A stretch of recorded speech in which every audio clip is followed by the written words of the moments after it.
zu daukazu esperientzia, ez? Erasotzaile gazteekin, edo ez dakit nola bizidan abokatu bezala, ez? Une horiek... Bai, normalean erasotzaile adin txikikoa baldin bada, eskuduntza duen epaitegia da adin txikikoen epaitegia. Orduan beti ere zigorrak arinagoak izaten dira. Ez da kartzela zigorra edo eta, bueno, hain zigor gogorra, baizik eta gehiago izaten dira, segun ze motatako delitua dan, internamenduak izaten dira, izan daiteke internamendu itxia, internamendu irekia, asteburu batetako internamendua, baina normalean erasoak daudena eta larriak direnean internamenduak izaten dira. Eta galdera da agian nire ustez, edo daukatu bezala askotan galdetzen ez du, eta internamendu hori eraginik baldu da intxikik horrengan. Nik uste askotan ez duela eraginik. Porque uste gazte hori edo intxikik hori, familiaren bitartez, komunikabideen bitartez, telegintzaren bitartez, gizartean dauden rolen, lehen oso igun komentatu duzun bezala, dauden rolen bitartez, 6 hilabetez internatuta egon ezkero, nik uste 6 hilabetetan ez duzula aldatzen. Prebentzio lan lehen esan dugun bezala oso garrantzitsua da. Eta adin txikikoen kasuan ere, azken aldean asko ikusten ari duguna epaitegietan da gehiago, adin txikikoa erasotzen dituela gurasoak. Bai agresio fisikoak eta baita ere psikologikoak. Irainak, guntzak eroz eta gehiago ikusten ari da. Eta eskuduntza leheno komentatu dizuan moduan da adin txikikoen epaitegian epaitzen da.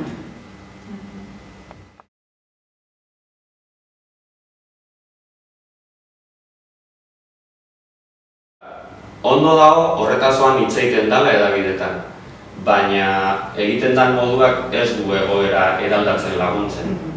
Eta halako lanketa sakonagoak behar dira, eta uste batzutan hedabideak muga horiak azuen notizi baten formatuan ez dakabitzen elkarrizketa batek ematen du tarte gehiago iritzi artikuluak sakontzeko aukera behar da horako gai batzeko betu ulertzeko ez da.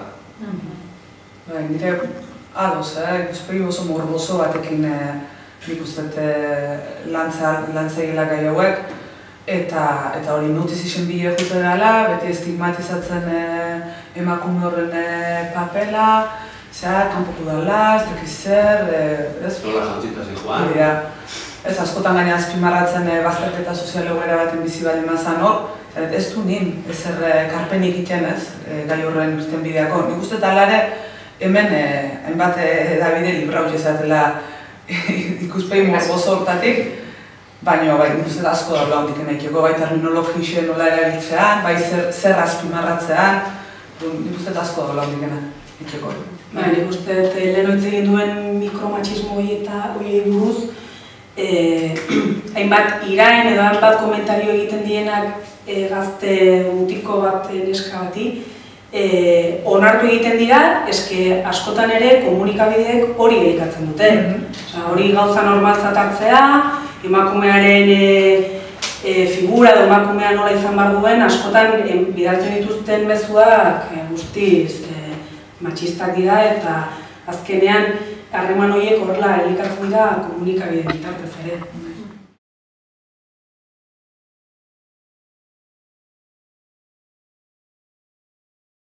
Zuen lanien ez dakiten eredurik, duzu ez plan batera behiratzen duzue herri matea, udaletxe matea, erakunde matea?